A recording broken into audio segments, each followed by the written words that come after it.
Dahod town B division પોલીસે દાહોદના bus station વિસ્તારમાં ટ્રાફિક ડ્રાઈવ યોજી ફોર વ્હીલર ગાડીઓના કાચ પર લાગેલી કાળી ફિલ્મ દૂર કરી અને તેઓને દંડ કર્યો હતો.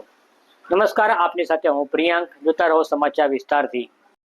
આગામી દિવસોમાં આવનાર તહેવારોને અનુલક્ષીને Dahod town B division police inspector PA Jadeja દ્વારા પોલીસ સ્ટાફને તથા ટીઆરબી જવાનોને સાથે રાખીને દાહોદ શહેરના બસ સ્ટેશન બહાર ટ્રાફિક ડ્રાઈવ યોજવામાં આવી હતી.